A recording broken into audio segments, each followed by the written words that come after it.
Gerald, let's first start talking about the historic nature of this election. It was the first time since 1998 there was a split ticket at the top of the ballot. We elected a Democratic governor, Tony Evers, and re-elected U.S. Senator Ron Johnson. The last time that happened was 24 years ago when it was then Republican Governor Tommy Thompson and Democratic Senator Russ Feingold.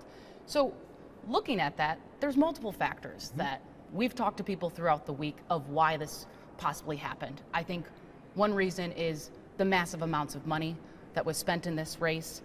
And of course, statewide elections typically run through specific areas that Democrats and Republicans need in order to win. So let's just take a look at the map about Democratic turnout. The two strongholds are Dane and Milwaukee County. Mandela Barnes underperformed in both those areas. Tony Evers had nearly 5,000 more votes than Mandela Barnes in Dane County alone. So that with spending, negative attack ads, I mean, that's kind of my takeaway of why this happened. So Republicans have a problem with Dane and Milwaukee counties in the suburbs of Milwaukee. Democrats have a problem in rural Wisconsin. The problem for Republicans is there aren't enough people in rural Wisconsin to make up for the problem over here. So now look at Dane. My first race I covered for governor was in 2002. There were fewer than 172,000 votes cast overall in that race 20 years ago. Tony Evers beat Tim Michels by 174,000 votes in Dane County by itself on Tuesday. I've never seen a county get that much bigger in terms of population and that much more partisan on top of that. Now, that said, Ron Johnson showed there's still a path as a Republican. It is, don't lose Dane County by as much as Mandela Barnes did.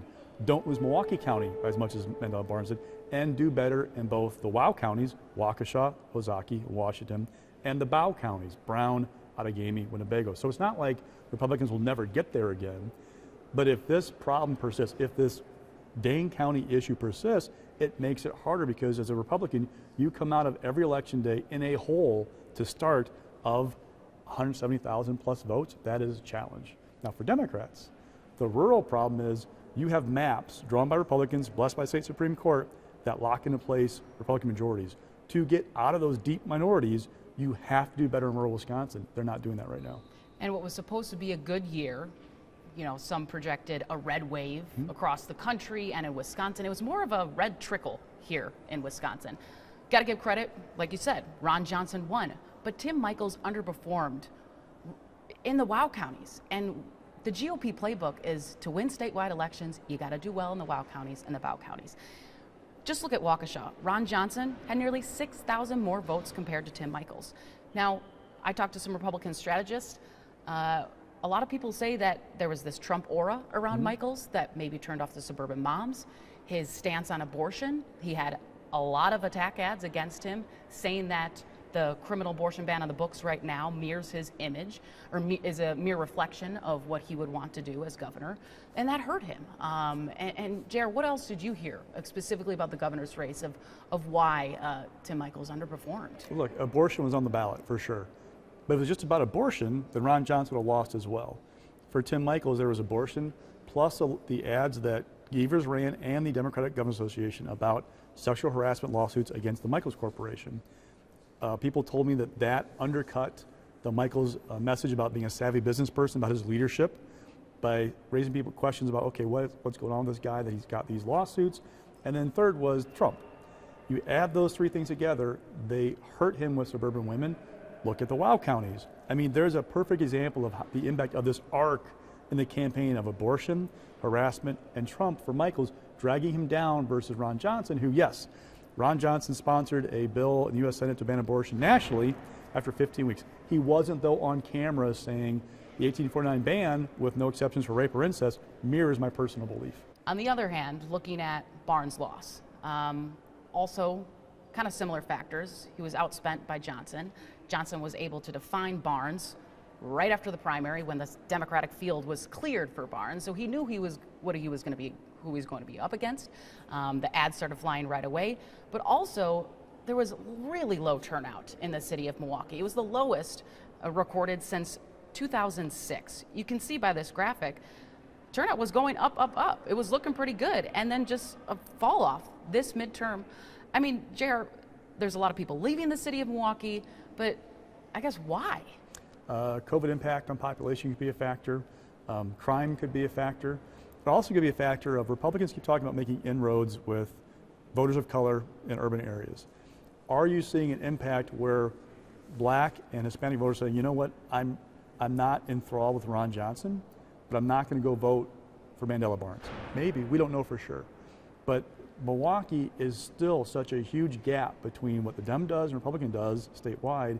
It's a problem for Republicans, but it becomes less of a problem as the turnout drops. And it negates in some ways the boost, the boom of Dane County. And Republicans also fell short of gaining a supermajority, also referred to as a veto proof, which Republicans, if they would have won, would have been able to override the governor's rejection of their bills. So what they needed was to pick up 1 seat in the Senate. They did that. In the Assembly, they needed to pick up 5 to get a 2/3 majority. They fell short. They only picked up 3 seats.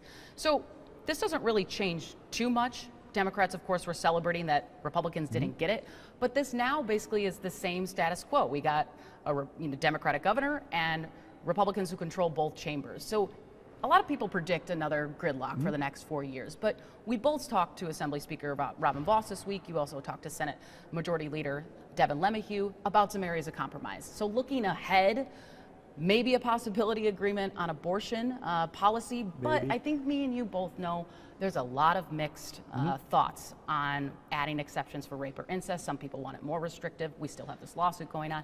But let's just talk about school funding. There is a lot of money in the state surplus, a projected more than $5 billion. Evers has wanted to invest in schools for a very long time, and Vos seemed like there was some willingness that maybe we can do a trade deal. I will give you some more money for school funding, but in return, I would like to expand private school vouchers for students. Evers has threatened vetoes the last 2 budgets if they didn't meet what he wanted. The last budget, the one we're in right now, he really couldn't, because if he vetoed the budget, it would threaten this federal COVID money, hundreds of millions of dollars in Milwaukee alone, coming into the state. So that wasn't really a real possibility. Next budget, though, if Republicans send him something that does not invest in kids, what's he going to do? Would he actually veto the entire budget? In asking people this week what they thought, the perception I got was Tony Evers is not going to make a political statement if it hurts kids. If there's something there for K-12 that makes him happy, probably signs it. But will Republicans deliver something that makes him happy on K-12 if they pair it with this universal school choice, which Robin Vos did not define what that means? Remember, we have like income limits right now on who can be in the program. There's a current cap on the statewide program, how many kids per district can get into it. That goes away in 25-26. What's universal mean? Does it mean every kid gets a grant to go to any school he or she wants to? Or does it mean relaxing income limit? What's it mean? That's going to be a huge question that's to be answered. We don't know if Evers will go along with anything they want to do. Yeah, it'll be an interesting next legislative session. That will do it for this week. Thanks for joining us.